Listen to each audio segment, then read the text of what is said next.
Kumusta, SMCA? Happy Sunday! Amen! Balita ano? Na-experience mo naman ito, may nagsangpit sa imo. Bumati ka pero waray ka mag-pay attention. Nakarelate ka mo? Di ba dami itong instances sa aton life doon kung may nagsasangpit sa aton, pero duwalat aton, choice. Kung aasihon natin itong tao or dere. And I know tanan kita makakarelate nga ang bata pa kita. Damo nga times kapag itatawag ka imo mama or imo papa, kaunuli, bisa nag-uurot to, na diri ka. Kaya gusto mo mag-inuyag la, hagawas. Or pag ipatawag ka ng imo mama nga papa para pakatulungan kay Unto, di ba na diri ka? Kaya gusto mo la at tumalaha, gawas. Pero what if Unto? Kung anong tawag imo, diri imo papa, diri imo mama, diri imo best friend, or bisan hinunala. Diba? Kung diri ra, or what if buto, si Lord ang nagtatawag hain mo? Iga-answer mo ba? O diri? Papamitian mo ba yan? Or not? And ayaw matara ka dito. Ini nga pakiana, babatunin natin after hindi nga service. Ini nga ating message. Are you ready? Are ba ready na ba dito to receive the word of the Lord today? Diba? Let's ask God to ready our hearts. Kasi I believe that tutuloon kita ni Lord yun purpose ngayon magkakamay-ada ka strength to continue your life serving the Lord. And ang theme yun ang aga is entitled When God Calls, as Jeremiah 1 verses 4 to 10. And ang translation nga gagamiton ay New Living Translation. And tanan po kita magbasa. Verse 4, The Lord gave me this message. I knew you before I formed you in your mother's womb. Before you were born, I set you apart and appointed you as my prophet to the nations. O sovereign Lord, I said, I can speak for you. I'm too young.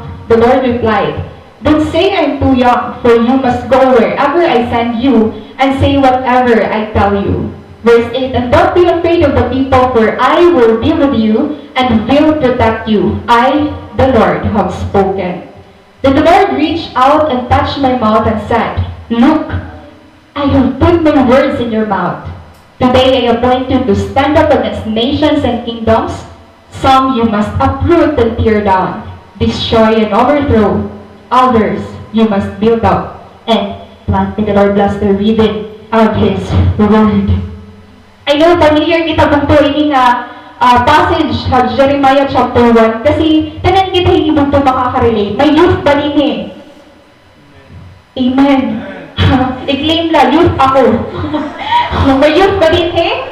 Amen. Youth, sa imo kasing kasir. Claim tayo ito bugto. Just a short background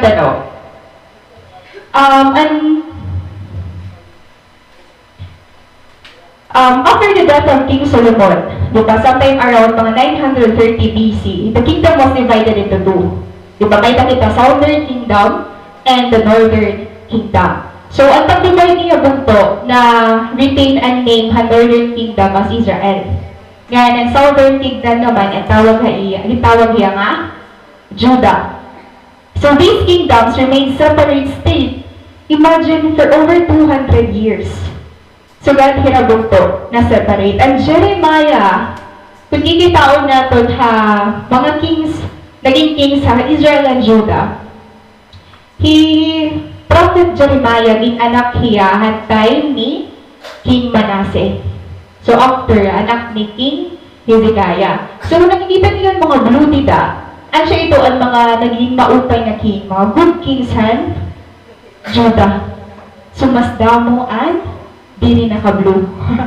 Ngayon, after King Hezekiah bukto, sumunod ang iya anak na King Manasseh.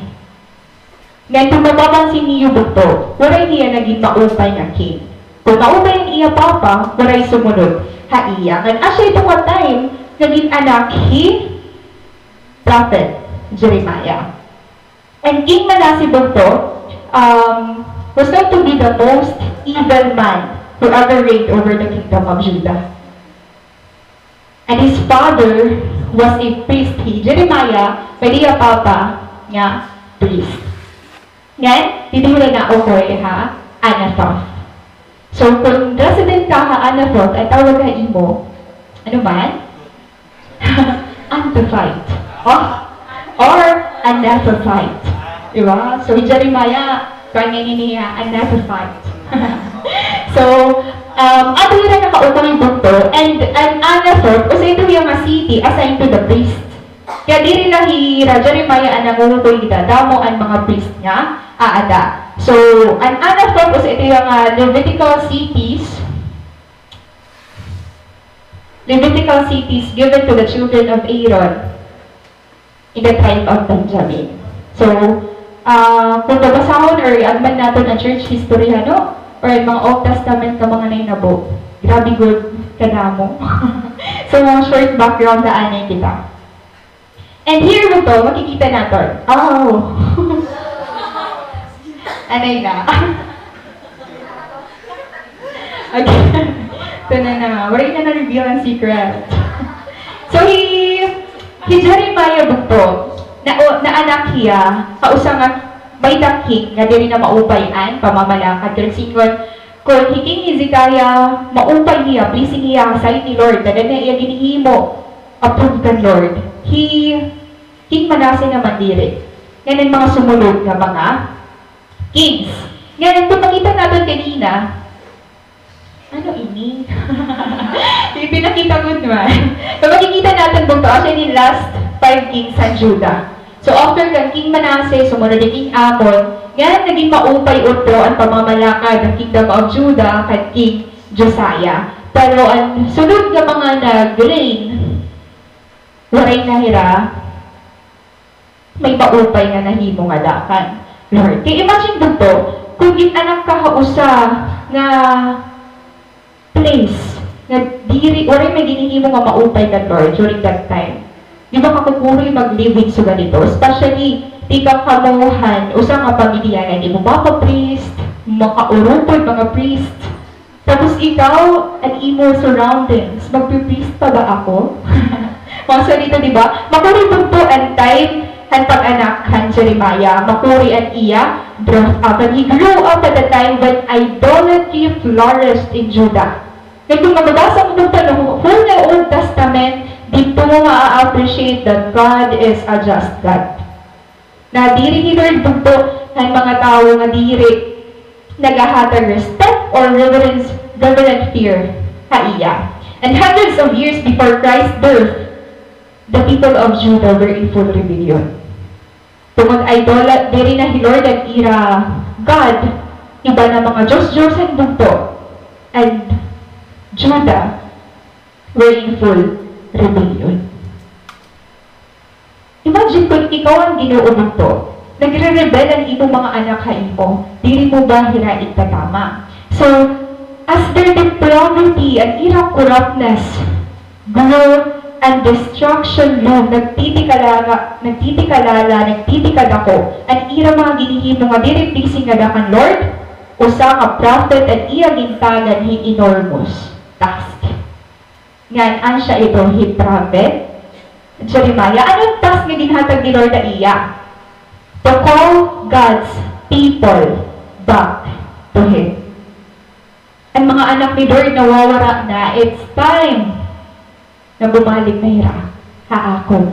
Reading from the Old Testament, you will appreciate God's discipline. Kasi dito mo mayayakan that God's discipline is motivated by His love. Na ginihimo niya, diri para maparaog ka, kung itungod higugmaon ka niya, ang siya ginaalay ka ha iya purpose. And this is what, actually, nainabutihin. I love the idea bunto, han grace and mercy ni Lord. Search pa ba imo bunto in grace and mercy ni Lord? Kaya ano bunto iglalog natin hiya? Because ha grace bunto, God in His grace, gitagan kita niya in something na diri natin deserve. At imo salvation, diri mo po ito in-earn. And may ada kaya na waray ito bisan buti nga effort nga makakayakan ka ka Lord, may papagahambog ka Lord, kung kay ano ka ada. Tanan ito, full-hand grace ni Lord. And mercy naman bugto, kung ang grace ano, ginhati mo, and they deserve para haimo. While ang mercy man, waray ginhatag haimo, ang dapat deserve mo. Wow! God's grace and mercy. I love the idea bugto, yung kung anong para imo dapat igahatag, destruction, death. Pero through ang grace ni Lord, or by His grace, mas ginpili niya ighatag ang tinatawag natin na unmerited favor. That is why we are all under grace. And we are all under His mercy ni Lord. Proverbs 6:4, nayaman dito, the faithful are the wounds of a friend, but deceitful are the kisses of an enemy. Discipline dito is very important. Di rin nakapag-serve ka, Lord, kung di tanan nga areahan imo life. Diba? Naaalala pa ba niyo ang din-share ni Kuya Jeff atin about discipline? Ngayon, one of the topics na very love ko talaga is discipline. Nasa rin ka Proverbs 6:4, mas maupay pa, ngayon nan ka, people are the ones of a friend. Mas maupay pagtikang ang mga masasakit na salita bugto, tao makilala ka. Kaya kasi maaraw ka, na may real best interest sa iya man, kaya di ko correct ka. Kaysa tikang lang mga stranger. Kaya ukod ka na bugto ang Proverbs 6:4, and we all need people who can help us rub off ito tanan ng mga hard edges haadon character o bisan ano nga mga dili pa maupay haadon. We need friends. Need mo imo sa group, need mo imo ministry, need naton ang kada usa. Ang Proverbs 27:17, di ba? Adi na ang mga seasons na yakan, as iron sharpens iron, so as man sharpens another. Again, iron sharpens iron, so one man sharpens another. Familiar ba ini nga verse sa imo dito? This proverb illustrates an important biblical principle. Dili magiging matarong dito usa nga ayon kung mag-usahan na iya. Di ba yung mga kutsilyo balay, di babae niyo para maging matarong butro? And we need each other dito para may matadon, haadon. Left alone, both blades will be dull and quite useless. Kung mag-usahan na bugto, mag-usahan ka na, hindi ka magagamitan, iwaray ka man sisiran. And God expects us to live and serve in a community of other believers. That is why ani kita yan na. Dili ka na nag-uusap, dili lang kita nakakonfine ha aton mga cell group, because ang desire ni Lord ha aton is for us to build a loving and growing relationship with others. Gusto mo ba ito? Loving and growing relationship with others. And yan ang magtumasunod kita, ano ang importance sa usang team? Kaya kung dili ka mag-effective kung usa ka na, kailangan team ka, ano ang important siya? Kung kailangan damo ka mo, may team ka mo. Nga, dili ako mahirayo ng example dito because we are a team ako sa workplace. Nga, I am proud to represent. Example ko dito na akong team. This is our team dito. Atawag ako ng MDD team, Mass Blood Donation team. So, pamay na lang sis. Pwede ka makikita niyo yan na ha? Summer National School, dami naman na after, pwede ka mag-donate. Come on guys! So this is my team dito. Kaya ano importante ang usama team? Ano ang team dito? May na kami mga nurses. May nag-BPP, may nag-vital signs, may nag-interview, may na kami doctor. Now, before ka kuhaan, yung physical exam ka, kung ma-fit ka baka kuhaan, may na kami mga nag-bleed, ngayon may na kami tuber ng mga medtechs. So, may bubuo kami sugad ito nga team. May nurses, may doctors, may medtechs, may utilities, may drivers. Yan ang siya ininamo ginihimo. Ah. Diba? SS lagi ha, yung supportive ang mga friends. So, donate na. Kung ano yan. So, actually, ito doktor amon ginihimo. Nagkakatukod-tukod yung ibang lugar para mangolektahin dugo. Yan. Parang information na puhan ka na, yung dugo, 3 patients na ang pwede tumasave na life. Kaya, donate lang po. Ganito, so ganito ka-importante ang amon team. Again, overall ko, may da kami nurses, may da kami doctors, may da kami medtechs. Yan of course, ang amon blood coordinator. Nga nagpuguta ako niya na. Pero kung tumaaram ka ba, magbisan gaano ka karit sa namon doktor, bisan gaano ka dati magpuso ka namon nurses o namon medtechs, diri nila mahihimot yun na trabaho. Kunwari yan amon mga utilities. Ang amon drivers. Diba? Bisan gaano ka kadati, kung ang gamit niyo, diri niyo magagamit, waray or sayang ang imo ka dati. Kailangan ng may mag-aalsa. Diba kaltuhadan yun, amon gagamitin ito nga task. So imagine na lang kami mga kababayin na magpipinandara kami dito. Diba? So we are just so thankful at mga utilities natin. Bisan kami ang may mga license, dako at ira part haamon. Kaya kung waray ira, di rin magiging successful ang amon blood donation and amon driver. Bisan gaano kami ka-prepared hantanan. Bisan ang among kalugaringon prepare na. Kung waray magdudulong amon haganyo, di rin may nanabo ang blood donation. So, ganito dito ka-importante. Ano sa natin? Waray sinisiring nga buti, waray may sinisiring nga dako nga role. Para mag-serve kay Lord. And you know what? That the church dito is God's team. Waray na ibang mas dako nga team dito, kundi ang team ni Lord. Kaya bisan nagsisilhig ka la, bisan nag-welcome ka la, bisan nalingkod ka la, you are part of God's team. Amazing ba ito dito? May parte ka, may role ka. And, all authority to Lord and aton head in a church. All authority belongs to Him. And as a church, will recognize His leadership. Kami may na kami blood coordinator and hiyan among isusunod. Pero church dito, He Lord and aton leader. He Lord and aton head. Hiyaan may authority. Ha-aton. And we exist for His glory and for His purposes.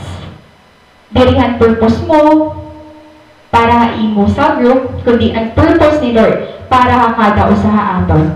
Kaya what you know dito, that everyone is important and everyone plays a role. Again, everyone is important. You are important and you play a big role hatid ni Lord. According to Rabbi Zacharias Buto, the purpose of prayer and of God's call in your life is not to make you number one in the world's eyes, but to make Him number one in your life. His calling is perfect, and He has a specific place for each one. Every member of the body has a particular role, and we find our fulfillment in feeding that role. Amazing! And fulfillment dito diri aada ha imo trabaho. And fulfillment, diri aada dito sa imong mga dreams in life. And fulfillment, han imo purpose, aada dito pag-feel han imo role. Role nga dahatin ni Lord. Role mo as a body of, part of the body of Christ. Kaya in verse 45 dito, ating message, nasa rin dinihi, at Jeremiah 1 verses 4 to 5. The Lord gave me this message. I knew you before I formed you in your mother's womb. Before you were born, I set you apart and appointed you as my prophet to the nations. Mugto diri masayon po ang task na ginahatag ni Lord kang Jeremiah. Imagine ang iya surroundings. Ang mga tao nga iya sishiran ang word. Kaya pero na iya ni Lord ang iya message. I knew you before I formed you in your mother's womb. And before you were born, I set you apart. Gin-appoint ko na ikaw. Before Jeremiah was conceived, he was chosen to be God's spokesman to Israel. Grabe ito nga pressure bukto haimo. Tanan nga nakapaligid mo, dili nakakapis ka, Lord. Nang pipiliyon ka ni Lord, ikaw at ako magiging spokesman. Ano doon ang bato ni Jeremiah bukto? May babaruan natin. Niyan. He was trained. Jeremiah bukto, titang iyang family na, ay mga priest. Iba yung grandfather, yung father, priest. So, he was trained and expected to serve at the altar. But here, he was going to be a prophet to the nations, not a priest like his father. And you know what po to? I know na-share ko ni before, na at gusto na ako mamahan, nag-college ako, gusto niya maging teacher. Ay, salute po kanta ng mga teachers. Pero gusto talaga maging isang nurse. Pero nagbago na gawatiya. I mean, ang gusto ni mama ako, gusto maging teacher ako. Ang gusto kong maging nurse ako. Pero at the end of the day, bukto, iba nga yun ang gusto ni Lord para haakon. And I believe that serving God, bukto, is not your job. Serving God is your life. Kaya pag life mo, bukto, itotodo mo. Pag life mo, bukto, igahatag mo tanan. Pag life mo, makakahimo kahing paraan. Pag life mo, surrender mo. Jeremiah bukto was trained. And akong papa priest. I am expected to be a priest. Pero ang yakan ni Lord na iya, diri ko ikaw inform para maging usang nga priest. Kundi maging usang nga prophet. Ngati ano ba yung bukto? Kundi big deal para ka iya. May babaruan natin niya. He was known by name, handpicked, and commissioned to serve. Again, he was known by name, handpicked, and commissioned to serve. Dili ka nagsingon bukto nga, asya yung gusto ni imo mama, asya yung gusto liwat ni Lord na imo. It does not mean bukto nga, asya yung gusto mo, asya giyapan imo gusto. At pagdating ko church bukto, ang akong na pangarap na ministry, maging usa nga partehan children's ministry. I never experienced kami mga bata kami habalay. So, nag-i-enjoy ako na idea nga damo ang mga bata. Pero who would have thought na kakadamay na ko ang Asher ministry? Who would have thought na magkakamay-alangan niya ako ministry din eh? Kaya magkabilitanan nga gusto mo, gusto ni Lord para imo. And remember this, that to have a Christ-consumed life, it is an exciting journey. But it's not an easy one. Exciting ba ito mag-serve ka, Lord? Exciting na may makikilala ka nga mga bago, may makikilala ka nga dili mo, aram nga makakaya mo, or mahihimo mo, pero mahihimo mo kapag aada ka, Lord. Hino ba padidiyan may mga dreams sa life? What ito, lebahan dreams, libre na ito, pwede mo dakuon. Gusto mo, hino din may dream car, dream job, dream house, dream girl, dream boy. Diba? Active or permit? Ano itong mga dreams na may ada kabukto? Waray ito problema. These aspirations, ambitions, cars, car, diba din may dapat nag-prepare ang ira dream mga wedding. Ano ito nga imo dreams bukto? But this is something to note bukto. Dreams can change. Again, dreams can change, but your purpose remains the same. Ang dreams po nagbabago. Ang imo dream car yan na, pag may mga humangas nga bago nga model, mag-iiba na hiya. Ang dream mo yan na, mag-iiba ka after 5 years, 10 years, because dreams can change. Mga gusto natin nagbabago na kay waray to certain, din niya kalibutan, but your purpose remains the same.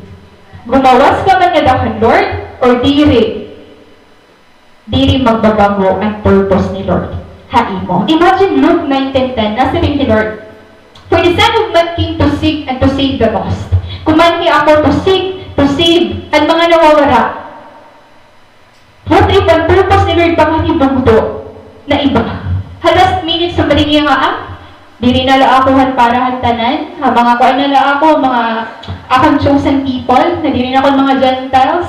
Diba imagine kung ako nagbago, hain daw lang kita na, nag-serve ba kita na ka Lord?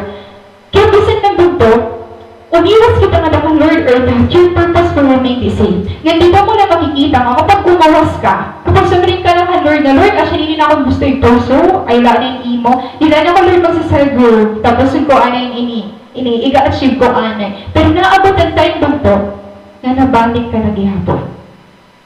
Kasi ang fulfillment diri aadaha dreams, aadaha imo purpose. Kaya, very, very favorite ko bang to, ang naya ka ni Rick Warren, nga, pwede ka puno, pwede mo ma-achieve ang imo mga personal dreams in life, pwede ka maging successful. Pero still, wala mo kamitan imo purpose. Wala mo ma-practice. Wala mo ka-let Lord na gamitan ka. Hindi ang dagdag dito. Ikaw lagi hapon at kukurian. Like Jeremiah, we need to accept that our future is not our own. Ikaw ba? Your future dito is not your own. Your current season is not your permanent season. Maara mo kung may damo din nakukurian, may nagubulaan din eh. But your current season will not your permanent season. You are not your own, you are God's own. Kaya tayo na dito magyakan na imo kung anong pag-aano ka imo life, it is only God, because our calling leads us to focus on the significant, meaningful, and impactful. Again, your purpose dito. Ang kintatawag ni Lord na imo leads you to focus on the significant, meaningful, and impactful. Kaya nadiri ni Lord na ang imo life masasayang lang. Gusto niya meaningful. Gusto niya may impact ka. Ha, iba? Take it. Verse 6. Yung tawagin niya ni Lord dito, pero naano ni Jeremiah. Also, my Lord, I said, I can speak for you. I'm too young. Again, I can speak for you, Lord. I'm too young. Dito na, echo niya kada usaha aton kay ano, tanan ini, sugadinin aton response kapag tatawag kita ni Lord. First point natin dito, your calling is rooted in God's purpose. Your calling, when God calls you dito, permit rooted kung anong purpose ni Lord para hindi mo. Kung rooted dito ka Lord, kung nakatanong iya, kung nakadepende ha iya, your purpose is unshakable.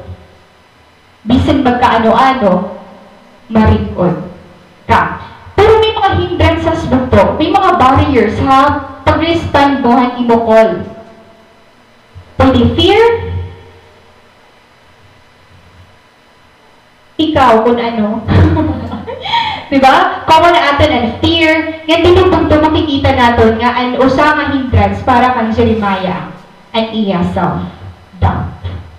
Nga hindi na iya ginyakan butong sing ginyakan niwag ni Moses. Kung nabasahan na niyo ka Exodus. Since serving as a prophet bukto was much more demanding than serving as a priest. Jeremiah demurred. May pagprotesta nga naganap. May pag-o-object dito. Because his prophetic message would involve many nations. Imagine, diri lang kasulod ang Judah dito, but would involve many nations. Kaya para iyo mabugad ang trabahoan o sa nga prophet. Kay, as a prophet dito, you will minister to the people in the cities and countryside. And imagine, ang imo sisiran ng word. Diri ka sure kung kakarawton nira. And as a priest dito, you minister to the people in the temple. Ada kasulubing temple. Pag prophet ka, you are concerned with concerned here dito, internal righteousness of heart. Ma-respond ba niya o natawa or not? But pag priest ka, mas damo ang imong inhimo nga mga religious rituals, mga outward symbols. Kung baga predictable and may nanabubugtuha o sa nga priest, pero ano sa nga prophet, diri ka maarap. Kung ano magiging response sa tao, kung ano imo mga pag-aagihan nga makuresult, mapifeel mo and wait, an objection. At pag customer dito ni Jeremiah. Kasi, since serving as a prophet, demanding hiya dito kaysa pagiging usa nga priest. Ngayon, ano ang iya response ito nga appointment ni Lord? Self-doubt. Nasa niya first. He did not know how to speak. Diba nasa ni Lord, nasa ni Jeremiah, I can speak for you. Dili ko kaya, Lord, nga magyakan hatawo. So parang singon ba to? Dili man ini nga literal talaga nga dili hiya nakakayakan. Ang karang singon ini, kulang hiyahan, lack of eloquence, and speaking ability to public ministry. So nahadlok hiya, kay dili ya maarab kung ang iya words magiging appealing ba ha iba nga tawo. Ano, I know, usay niya mga fear natin dito, usay niya gikaka-doubt natin kung kaya ba natin mag-speak nga da kan Lord. Malang ka, usay maging kukulbaan ko pag nagpipreach ako, diri ang ini nga during, kundi after. Kaya ano, kaya may dito pero may magaganap na mga constructive criticism. Diba? Makulba na ito pag after mo dito, paglusad mo, may madaog na haimo. Praise God, Pastor, and Mama Sige. Diba? Iniingin ko, sugat pa, improve. Hindi ko talaga ako ito, pero kasi, feeling ko, masakit pag ikukorek ka. Feeling mo, inferior ka pag ikukorek ka. But what I've learned dito, nasakit ni Pastor. Pag after mo pag-preach, maray naman may nag-encourage mo. After mo pag-preach, nakakamiss ay, debug ka! Ikaw ang nagharap itong message. That's right! Nakakamiss mo to. Pero ato, nga times, nga dili nato nakikita yung pastor, na dito ko na-realize na sobrang hayan ka-importante ang mga correction sa aton. Ang pag-improve hain mo, ang pagpansin hain mo. Kaya na-miss ko yung bunto. And one thing I've learned, that failure is not the opposite of success. Failure is part of success. Nahadto kasi ako, nga, pag ma-fail ako, feeling ko, dapat na ako sense of identity. Feeling ko din na ako importante. Nahadto ako ang mga words. Kaya maarap ako, admitted ko bunto. Kaya every time yung babadi ko, nagsashuffle pa mga words. And Martha nagiging Mary, Mary nagiging Martha, and imo Dani nagiging wrong grammar ka, and imo is nagiging was. Dami pa ito mga corrections. But I learned to love that. Kasi nag-learn ako. Ngayon kapag nag-learn ka, nag-grow ka. And praise God for those people na nagpo-correct ka imo. Thank God for those people who are there payayak mo kung anong ikaka-improve mo. Kasi maabot ang time na pag waray magsusugad ha imo, waray growth na may nanabuhan mo. There is growth kapag nag-learn ka. Kaya never stop learning. I-love to ang mga corrections. I-love ang mga reviews, sweet reviews. I-love ang mga counsel ha imo, ang imo sa group leader, ang imo ministry leader, ang aton pastor. Kaya kapag nagdadaan ka dito, anong imo ginihimo? Kapag nag-feel mo nga dili kaya, do not be too hard ang imo kalugaringon. O di lang magkamali because wala man gitawag ka ni Lord para maging perfect. Wala yung gitawag ka ato para maging perfect. Sanit ayaw kahadlok. When in doubt, pull your Bible out. Again, when in doubt, pull your Bible out. Kaya dito makikita nimo kung ano ang pagtawag ni Lord. Haimo. Again, nasa niya, he was only a child. I am too young. Pinanan imo edad dito. Pero mo dito 16? Maray na 20s. But Jeremiah, ang iya estimates dito, ang mga reliable commentators, aada ko na rin siya 16 to 25. So parang ko na iya edad, mga iya teenage years or mga early 20s. Kung tanan kita din yan, daw mo din mga 20s. Adaha 21 to about the 23. Parang na, igis na. Balitaw na sa ni John, I am too young. At iyo gini-emphasize that kulang iyang experience kay bata pa ako. Imagine ang imo sisirahan mga words, mga dag ko pahaimo, mga mas maghurang pahaimo. Yan, feeling niya, incompetent pa hiya. Kulang pa hiya ang ability, kulang pa hiya mga skills, tarahan yung papahimo ni Lord. Ay, nagtawag niya ito nakaka-relate mo to. Ang iya din niya kan ba nga, I can speak for you? Or I'm too young, or both. But the same as Jeremiah buto, ang iya na abad. Jeremiah felt inferior, inexperienced, and intimidated by the size or the task to which God was summoning him. Bakit hindi ka man magda-doubt in mo self kung batila ang in-place ni Lord na imo nga trabaho. Pero nagda-doubt ni Jeremiah na hadlo kiya because of the size and task na ginahatag ni Lord na imo. Yeah. And the same as true with us. Siyempre maatubang kita bukto katawo. May ito mag-accept, may dadiri.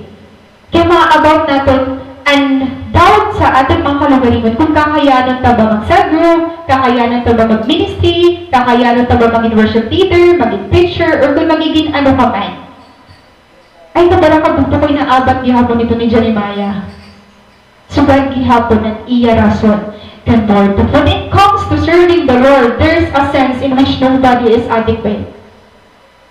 Sa nadaninon imo pakianhan, wala ito tumasirin nga, hindi talaga ako gitawag ni Lord. I'm so confident. Sometimes pag itatawag ka ni Lord, bugto. Pero may itong mayayakan niya, diri ako ni birthday. Diba? Kaya imo focus sa imo mga weaknesses.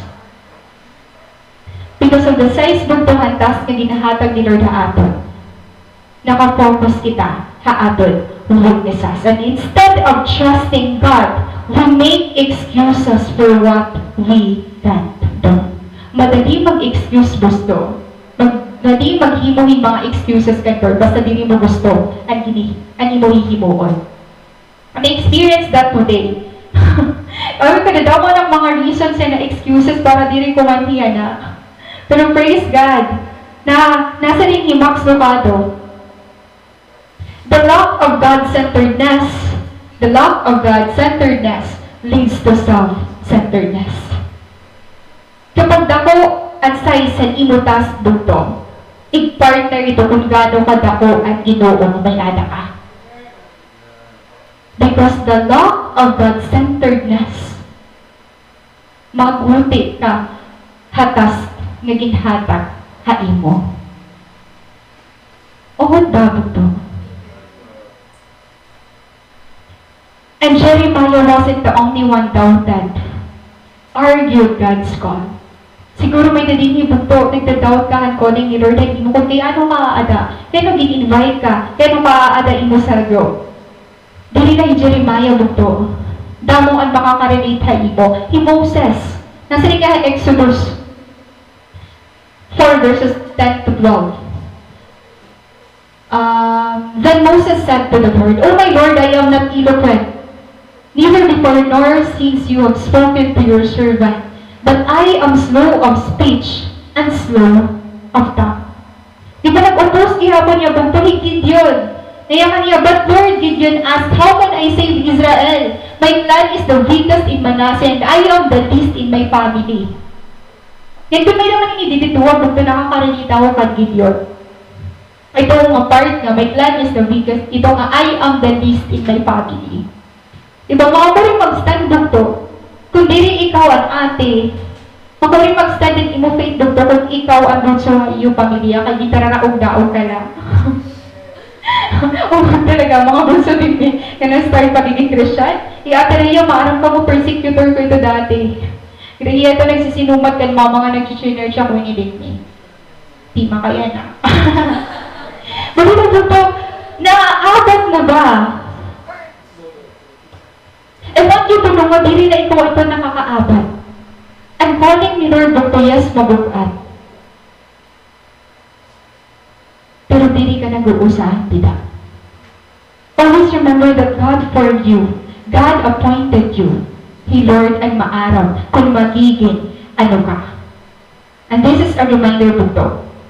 Kung si Moses bugto, si Gideon, nag-upos gihapon hira, kag Lord, and ira calling nga ira lang. Many who were chosen to do hard things question the Lord.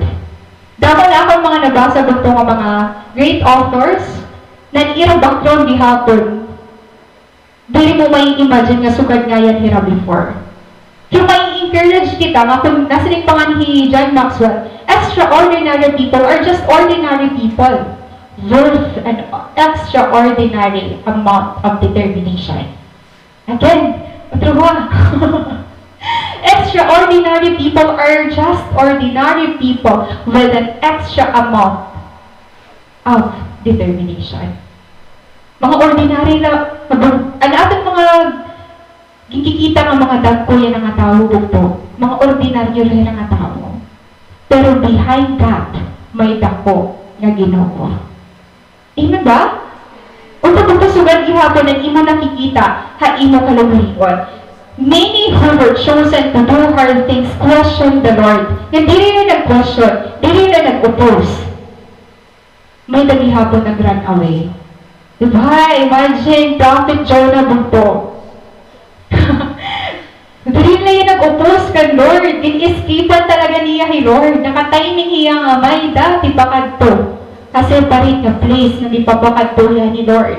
Or sometimes sugad kita ito. Uy, may da sakto, manay nabo. Ipapakali ka ni Lord, da sakto may umagot.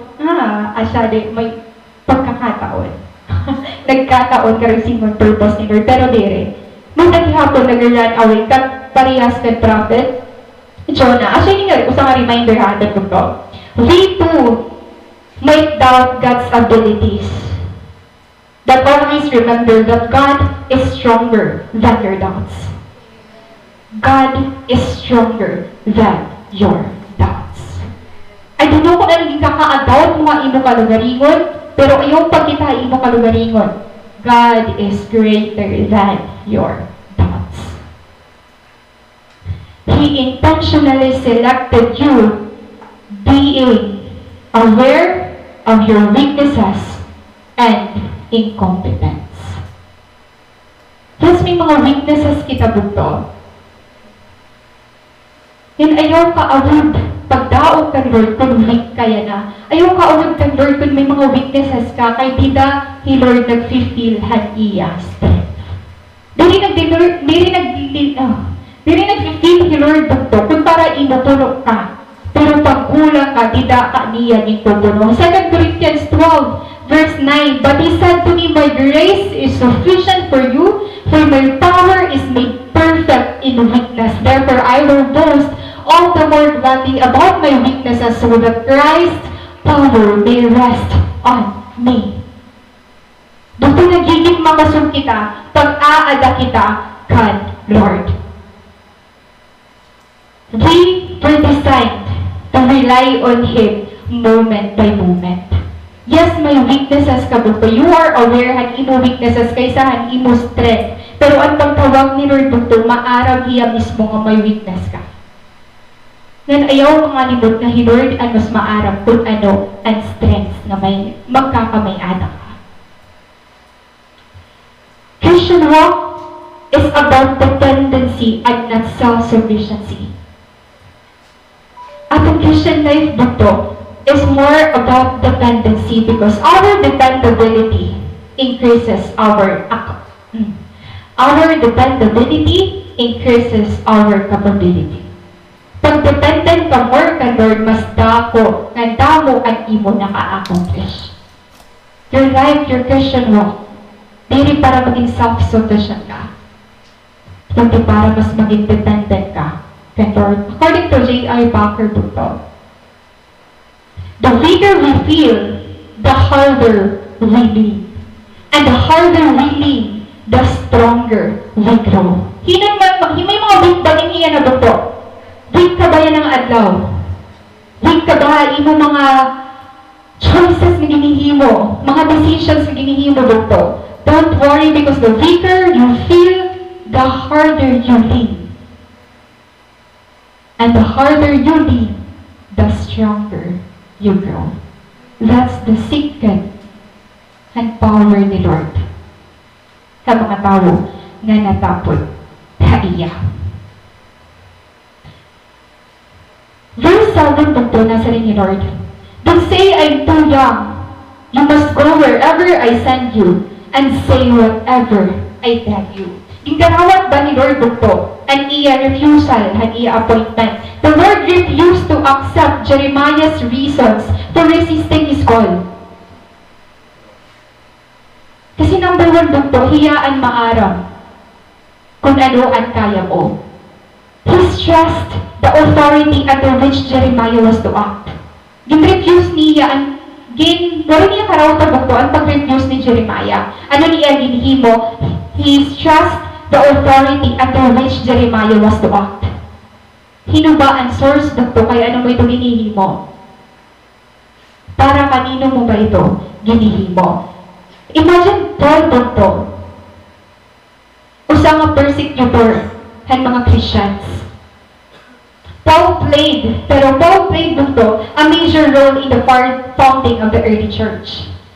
Ang iya trabaho before, iba ang iya hihimuon, ang gitawag hiya ni Lord. However, when he first came to the Lord, he was very inexperienced. Imagine, persecutor ka bugto. Persecutor ka, tapos ang imo trabaho bugto, ang opposite ang imo ginihimo. So Paul was inexperienced ang trabaho nga ginhatag ni Lord ha iya. In order for him to accurately understand God's vision of the church, he had to be adequately equipped and prepared. Dili ba sa bugto, pag gusto mo maging engineer, dili man di ba dayon buwas naging engineer ka? Mag-iniskulahan ka na 4 to 5 years. Kung gusto mo maging teacher, nag-decide ka maging teacher ako yan na, dili man buwas dayon naging teacher ka, or after a week, nag-eskwela ka anay 4 years, or may kapanganin na eskwela pira ka years, para maging teacher, para maging engineer, para maging professional ka. Then, the same as here dito po, God's vision, to understand God's vision na iya life, kag Paul, he had to be adequately equipped and prepared.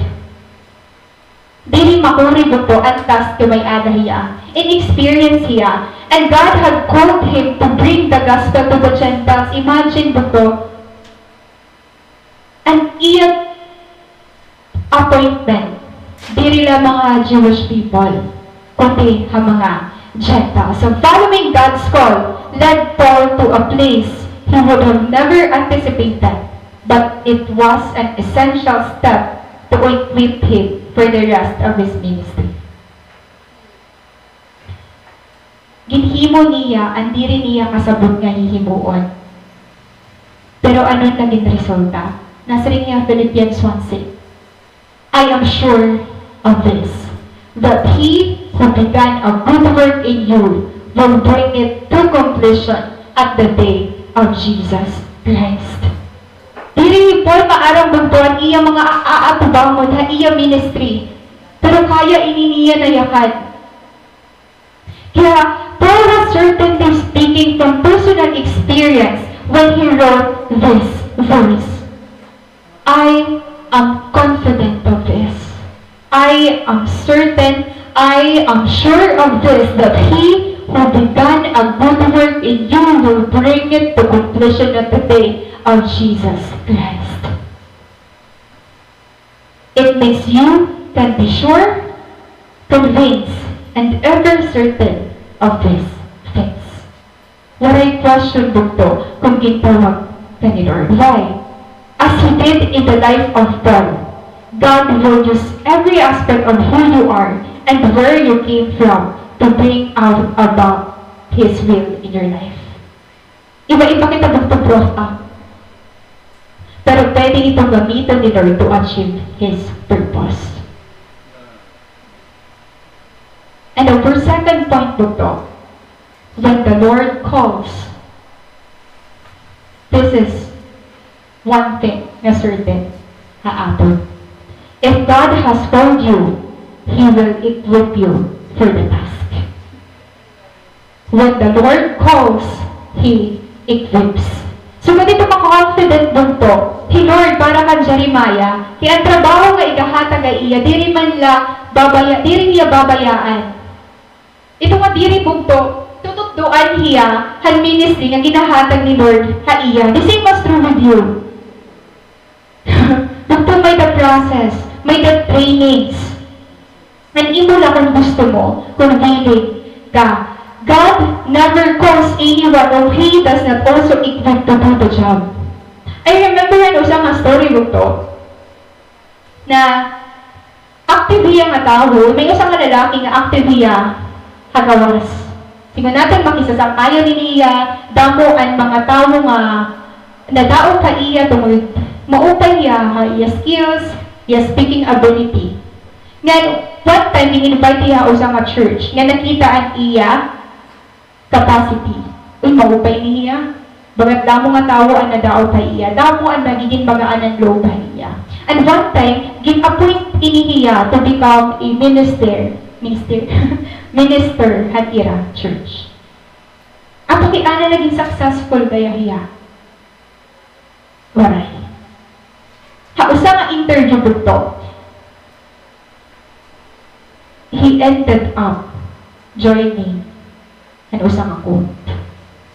Ngayon, gin-interview hiya na siya, kaya ano mo gin-abandon ang imo Christian life? Kaya ano mo gin-abandon ang imo ministry nga nakantor? O saan niya ba doon? Iwaray may nagtutto, haakon. So, nag-join niya bukod, usang ako, tungod yung may nagtutto ha iya kung mag-aano hiya.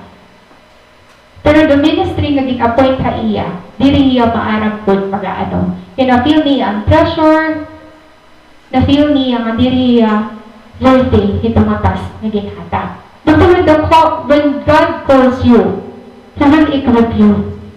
Dili ka niya babayaan, dili na basta-basta nga tatawagon ka niya, nga waray hiya. Dili ka niya ititrain. Diba nga, Bilia Church may mga discipleship trainings kita. Bago ka mag-cell group, ititrain ka, imo cell group. Kaya dili ka mag-leader kung dili ka anay magino sa mga follower. Kaya praise God for your cell group leader. Praise God ha aton mga mentors. Praise God na aton mga leaders na may nagtututdo ha aton. Take time bukod to thank your cell group leaders, our pastor, our leaders. Kaya inexperience is not an excuse. Again, and inexperience is not an excuse. Jeremiah did not have to be an eloquent understatement. Wala niya bang itong itawag ni Lord para maging fluent, maging maupay ang iyang mga words, magkamay ada yung mga flowering words na ma-attract ang tao ha iya. He was simply to be a faithful messenger. He was simply to be a faithful messenger. I love this quote dito. According to David Wilkerson, when God calls you to something, He is not always calling you to succeed. He's calling you to obey. The success of the calling is up to Him. The obedience is up to you. Sometimes, bunto kapag aada kita usang nga task, ang atong pinili ko kung magiging successful ba ako ni kaya dili kita nag-take risk. Pero God is telling us now na ang success ng imong calling, dili nakadepende ha imo. God wants from you is your obedience. Makuri mag-obey ka, Lord, kapag na-fail ka. For example, nag-take ka ng exam, board exam, na-fail ka once. At ang challenge dito ha ino, kung mag-obey ka ba ka, Lord? And then nag-take ka auto, na-fail ka na liwan. May da ako sa mga friend dito, sa mga close friend ko, Dr. Hia. Pero a lot of times dito, na-fail niya niya board exam. Yung damo nga beses na yung niya nga gusto na niya mag-give up. Damo nga beses na feel niya inferior hiya. Kaya iya mga kabatch nagkakapapasara na. Pero nagpadayon hiya. And this year, may nadugtong na nga MD sa iyang aral. And we are so happy ang iya success. Dili pagtutunod nga naging doctor or MD na hiya na. I am happy tungod walay hiya nag-give up. Kaya keep on going dito. Because when the Lord calls again, He equips. We may not feel worthy of God's call, but nevertheless, He makes us complete in every good work that aligns with His will and equips us with whatever is needed to carry out His divine purpose. Doktoran, gusto lang ni Lord obedience mo. May trabaho pa lang hihimuon. Nasa rin ha? Hebrews 13:20 to 21. Now the Lord, the God of peace, that brought again from the dead of the great shepherd of the sheep, through the blood of the everlasting covenant, make you perfect in every good work. Make you perfect or equip you in every good work to do His will. Working in you that which is well-pleasing in His sight through Jesus Christ. To whom be the glory ever. Amen. Nagtumay na ni Lord, naka-ready nga plano ka imo. Mag-o-obey ka na lang. Now, at the time ni Jeremiah, judgments will break down and promises will build up. Diri tungod kay Jeremiah, but because the word of God is powerful. Again, judgments will break down and promises will build up. Diri tungod kay Jeremiah, diri tungod ha imo. Ma-accomplish ang task ni Lord bukod diri tungod ha imo, tungod had power at iya work. At through that, kung makakayakan kita nga, dako ang importansya ang pagiging dependent na dapat Lord. Kapag nagiging independent pa kita, nakukurian na kita pag-obey ka, Lord. Again, our dependability increases our capability. Amen. Amen. And verse 8. And don't be afraid of the people, for I will be with you and will protect you. I, the Lord, have spoken. Gusto ko nga part na, I, the Lord, have spoken. Diba? Diri yung bisan hino lang. I, the Lord, have spoken. Last time natin dito, when God calls you, He will assure you of His presence. Ang una bunto, ang calling ni Lord ha imo, rooted ha iya purpose. Second bunto, kapag itawag ka na Lord, i-equip ka niya, ready ka, prepare ka for the task.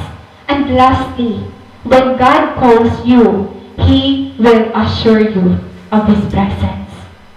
Na-experience mo naman nag-invite sa imo, tapos ibayaan ka, hanakadto ka na? Mas palalayan ito ang feeling, especially kung diri mo kilala. Ang party ay yung katuan, kasi bayaan ka lang niya, kaya pag nag-invite sa imo. Pero may Lord, kung diri sugan, because kapag itawag ka niya, katikangan na nakatapusan, uugdan ka. That's how amazing our God is. We always have the promise of His presence. Sige daw imo sapit, you always have the presence of God, promise of God's presence. Diri ka babayaan ni Lord. Kaupod mo, Hey, Lord. But take note dun to my condition and promise. Nayaman ni Lord, don't be afraid of the people, for I will be with you and will protect you. May condition na ani Lord, don't be afraid. Kay dako, usa nga dako nga hindrance dito, pagpulbilhan calling ni Lord na aton, fear. Fear of man. Makuri pag-share, pag-send na imo nga ito report, makuri pag-share kay nahadlukit nga ma-reject. Amen ba? Pero proclaim this promise natin ni Lord, don't be afraid of the people. Why? For I will be with you and will protect you. May protection kan Lord dito ha mga mag-o-obey ha iya. Before Jeremiah could experience God's presence, he had to go where God sent him. Paano mo ba ito makiklaim ang promise ni Lord kung diri ka makadto pag-obey? Dito makikita na faithful ni Lord kapag may ngadto ko na ha-promise nga gusto may ngadtuan mo. He had to go where God sent him, speak what God told him, and reject fear. Dili mo na kakalitan na usang story doon akong college friend, daya ka na niya, waiting niya, pero dako hiya impact ka ako. Diba, share ko na yung story yan usang ang prat. Pragda. Pala ka. Ano yung story mo to? Ang mga frogs naman, bintanan ka girl. Nag, ano ba pag nagdadalagan ka mo? Contest. Competition. Okay. May dahira ko pauna ay hira. Yung pagdalagan, nadalagan ko pala. Paglukso. So, bago may finish line hira. So, pauna ay hira. Pag-start, pakatuha, matapos. So, alin na, singon natin tulo hira. Ngaranan natin, nga tutulo. Dala.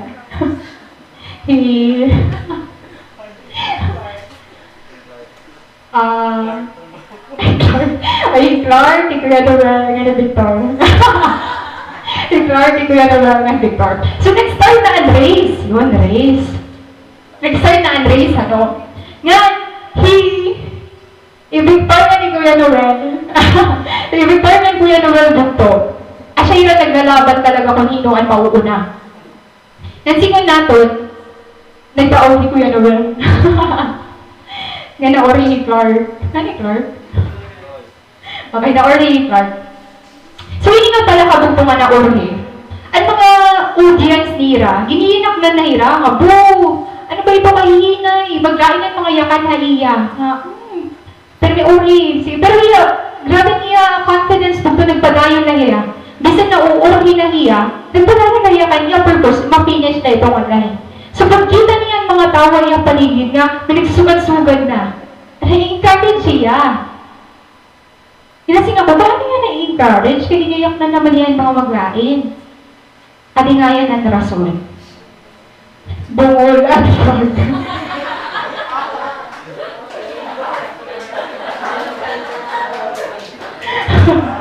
Bungol at frog. Kaya pagkita niya nga, ang mga tao, ang atensyon, aada iya. Waray, buktoy na babatian ng maglain na words para iya, ginchi-cheer niya nga matapos. Kaya confident na gabi, orira, sige na. Sige, ginchi-cheer ako ang mga tao nga matapos ko niya. Huwag pakialam ng mga nauna. Ano, Clark? Diba, Clark? Waray na pagpapakialam. Kay bungol, iya. Witi iya, no, pero dako bukto na atong pwede makuha. Kaya singod damo ang mga tao ang madiri ha imo. Damo ang mga tao ang magayakan ni balain ha imo. Damo ang magayakan niya diri ka worth ito nila. Na ayaw na ito pag-himuwa, ambisyosa ka, kasugad ini. Pero just like hanfrag to, aada na lahat imo. Kung i-take mo ito as advantage sa imo or not. And in serving the Lord to,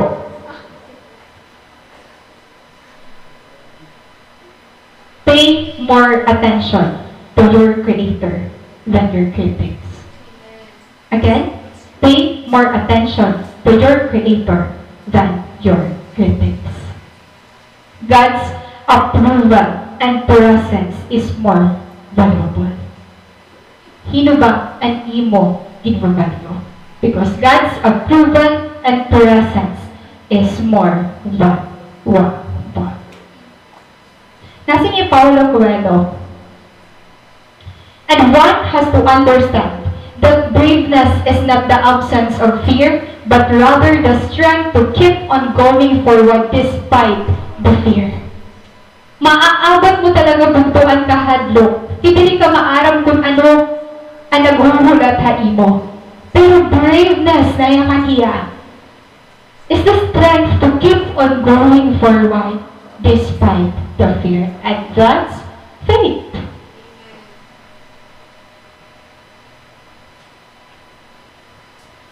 God walks with us, and His presence gives us the strength to stand in the face of every assault.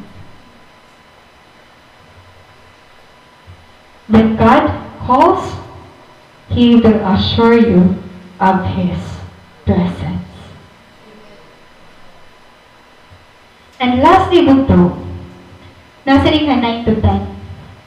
Then the Lord reached out and touched my mouth and said, Look, I have put my words in your mouth. Today I appoint you to stand up against nations and kingdoms, Some you must uproot and tear down, destroy and overthrow. Others you must build up and plant. Ano po ang source? Ano ang content message na igayakan ni Jeremiah? When God's hand touched Jeremiah's mouth, it gave him power and authority. Hino nag-touch bukto ha iya. Hino nagbutang words nga iyak nun niya. It is God. God put His words into the prophet's mouth, and through those words were effective to accomplish His will. Kung kailan mo kinahanglan bukto, dito ni Lord ipuprovide ang strength. Diri nag-uuna ang strength bukto. Kung kailangan mo na, tidak ginahatag ni Lord. Take note of this, that God uses not the most gifted and talented person. Again, God uses not the most gifted and talented person, but the one touched by the hand of God.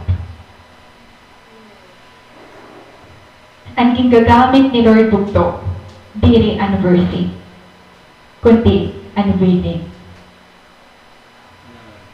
Willing ka ba? That's the question. Jeremiah's ministry was difficult. Your ministry bugto, diri gihapon masayon. Ang pagtawag ni Lord ha imo, ang purpose nga ipapafulfill ni Lord ha imo diri masayon. And just like Jeremiah, more than once his life was threatened because people did not want the truth.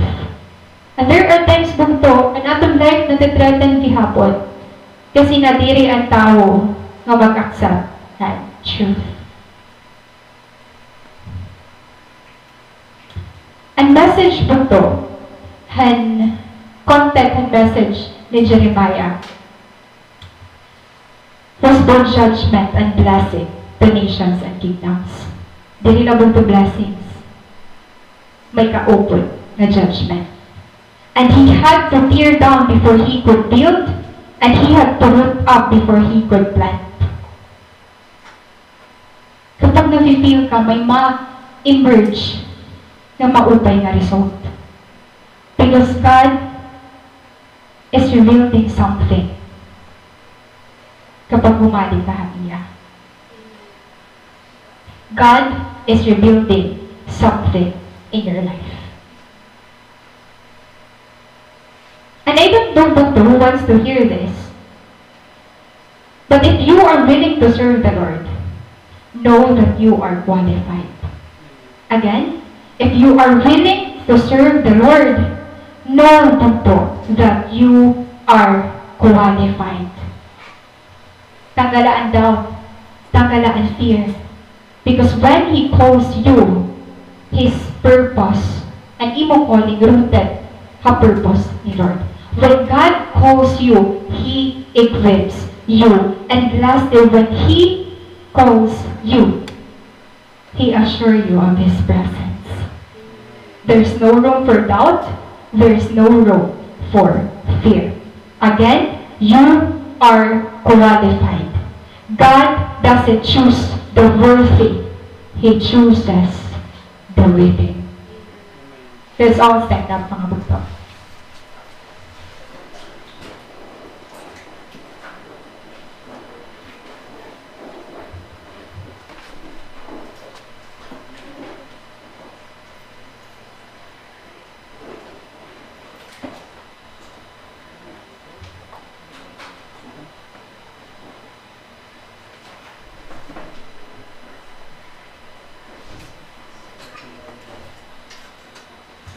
But God is rebuilding something in your life.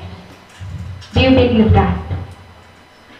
If yes, what God is rebuilding in you? Is it your lost passion? Is it your burning passion? Is it your faith? Is it your hope? Is it your strength? Is it your joy? God wants to tell you that He is rebuilding something in your life. He will rebuild kung ano ang na-broken, ano ang nawara, anong imong ikalimtan, para may balik ka nga haiya.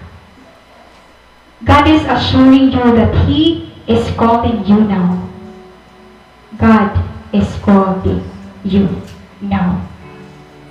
And He wants to hear your answer. When God calls Bugtong, what is your answer? Obedience is the only appropriate response. Again, He wants to hear your answer. And obedience is the only appropriate response when God calls you.